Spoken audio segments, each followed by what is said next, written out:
আজই ডাউনলোড করুন আর এনজয় করুন আপনার পছন্দের শো। পালস বেরি সবই তো ফল করছে, কন্ডিশন তো ডিটোরেট করছে। আচ্ছা, ওনার বাড়ির লোকদের একটু খবর দিন। আমার মনে হলো তোমার থেকে একটা সাজেশন নেওয়া ভালো, তুমি একটা সাজেশন দিতে পারবে, তাই আমরা সবাই মানে ডক্টররাও রয়েছেন, সবাই মিলে একটু। সে কি গো শ্যামলীদি, এত বড় একটা বিপদ ঘটে গেছে আর আমরা কেউ কিচ্ছু জানি না? আসলে কি বলো তো, আমিও এখানে স্যারকে নিয়ে এতই ব্যস্ত।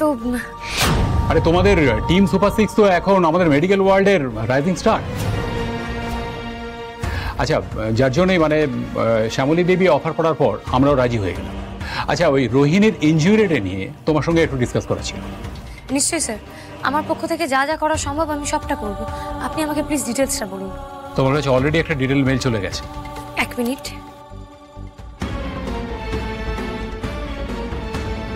ওখানে রোহিণীর টেস্ট রিপোর্ট, ইনজুরি ফটোগ্রাফ আর আমাদের ট্রিটমেন্টের প্ল্যানিংয়ের একটা সামারি রয়েছে। ইয়েস স্যার, এসেছে। অ্যাকচুয়ালি রোহিণীর ইনজুরিটা যেখানে হয়েছে আর যেখানে বুলেটটা স্টাক হয়ে আছে, মানে ওই জায়গাটা খুব সেন্সিটিভ। ওইখানকার নার্ভগুলোকে কোনোভাবে ড্যামেজ না করে কিভাবে ওটিটা করা যায়, এটাই হচ্ছে আমার প্রশ্ন।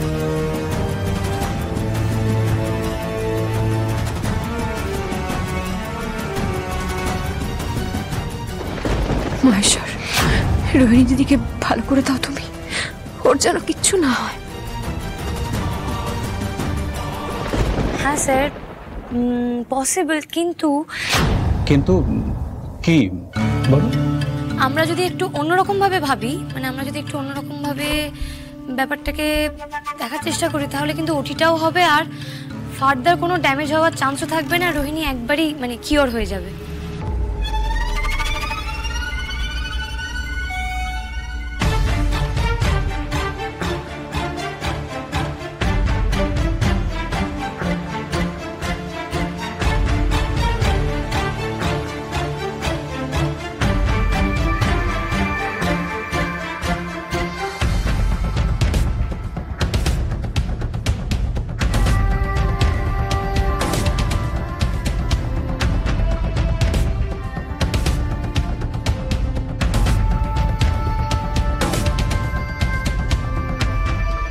That's brilliant.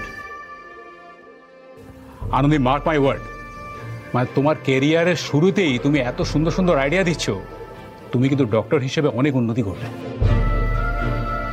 দেখো, এফিসিয়েন্সির সাথে ইন্টেলিজেন্সি যার মধ্যে আছে না, তাকে কিন্তু আর পেছন ফিরে তাকাতে হয় না। এনিওয়ে, আমরা তাহলে ওইভাবে এগোচ্ছি। আনন্দি, আমি কি বলে যে তোমাকে থ্যাংক ইউ জানাবো। তুমি যে আজকে আমাদের কত বড় উপকার করলে আনন্দি, তুমি নিজেও যাও না। তুমি একটু আগেই বললে না যে আদির কিছু একটা হয়েছে? তুমি একদম চিন্তা করো না, ও সুস্থ হয়ে যাবে। কেন জানো তো, তুমি ভালোবাসতে জানো, তাই তোমার জয় হবেই। তোমার ভালোবাসা তোমার আদিকে বিপদ মুক্ত করে নতুন জীবন ফিরিয়ে দেবে। দেখো। থ্যাংক ইউ শ্যামলীদি। মা দুর্গা আছেন গো, তুমি দেখো, উনি আমাদের সব রকম বিপদ থেকে রক্ষা করবেন। আর তুমি কোনো চিন্তা করো না, কোনো রকম কোনো অসুবিধা হলে তুমি আমাকে একটা ফোন করো, তুমি একবার আমাকে ডেকো। আমি কেন, আমরা গোটা লাহিড়ী পরিবার তোমাদের পাশে আছি। আমরা সবাই তোমার পাশে আছি আনন্দি। আমিও প্রার্থনা করছি মহেশ্বরের কাছে, মহেশ্বর যেন আমাদের দুটো পরিবারকে একটু শান্তি দেয়, সবাইকে যেন ভালো রাখে। তুমি চিন্তা করো না, সব ঠিক হয়ে যাবে আনন্দি। তুমি ভালো থেকো আনন্দি, সাবধানে দেখো। ওকে আনন্দি, আমরা ওটির পরে আবার তোমার সঙ্গে কন্ট্যাক্ট করছি। Thank you.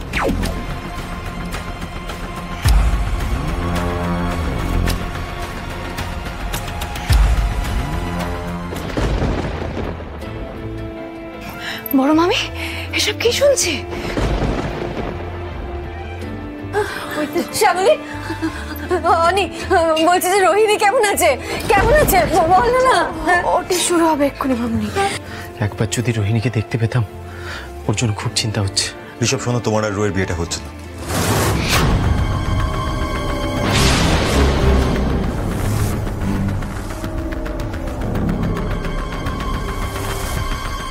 এসব কি বলছেন? এই অবস্থায়? ঋষভ ভাই, এখন হয়তো এই কথাগুলো বলা ঠিক নয়। কিন্তু আমার মনে খুব প্রশ্ন জাগছে, তাই এই প্রশ্নটা করতে তোমাকে বাধ্য হচ্ছি। এত যে গন্ডগোল হচ্ছিল, ওখানে গোলাগুলি চলছিল, মারপিট হচ্ছিল, তুমি ভাই কোথায় ছিলে? তোমার মনে হয় তোমার এই আব্বাব দেখার পরে আমরা বোনটার সঙ্গে তোমার বিয়ে দেবো আমরা? রোহিণীর সঙ্গে আমার বিয়ে ক্যান্সেল হতে দেব না আমি। এই তৃষা মহিলাকে অলরেডি এতগুলো টাকা ব্যাংক ট্রান্সফার করেছি, এরপরেও যদি রোহিণীকে না পাই,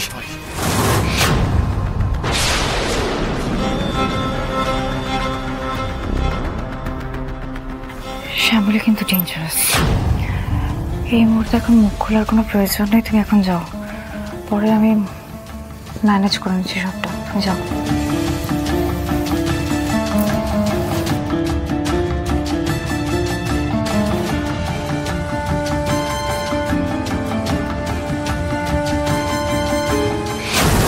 এখন ওটি শুরু হচ্ছে না কেন?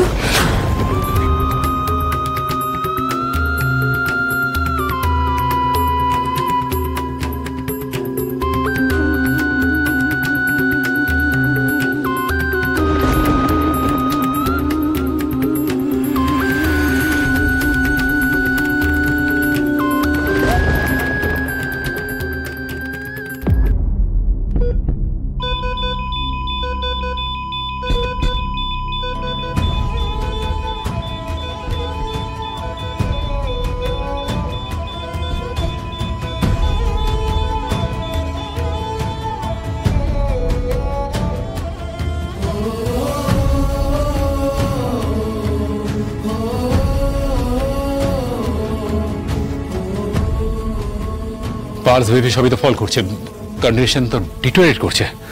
আচ্ছা, ওনার বাড়ির লোকদের একটু খবর দিন। কেমন আছে মেয়েটা কি জানে, কি অবস্থায় আছে কেউ তো সে কিচ্ছু জানাচ্ছেও না। মামনি দাঁড়াও না, সবে তো অপারেশন শুরু হয়েছে, দাঁড়াও। এখনই কেন এরকম? মন্দারি বা কেন এইভাবে অজ্ঞান হয়ে গেল? রঘু যে ধরা পড়ে যাওয়ার ভয়ে অ্যাক্টিং করেছে সেটাও আমি বুঝতে পারছি, কিন্তু রোহিণী ও কি সত্যিই মরে যাবে নাকি কে জানে। কি সিস্টার, আপনি তো তাড়াতাড়ি ওটা থেকে বেরিয়ে নেন। রোহিণী দিদি ঠিক আছে তো? যতটা ক্রিটিক্যাল ভেবেছিলাম সিচুয়েশন তার থেকেও বেশি ক্রিটিক্যাল হয়ে গেছে, আপনাদের সেটাই জানিয়ে গেলাম।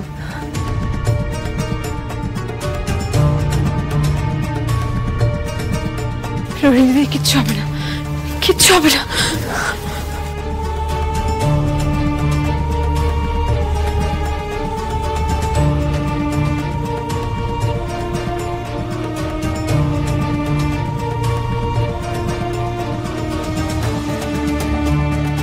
রোহিণী দিদিকে আমাদের কাছে ফিরিয়ে দাও মহেশ্বর,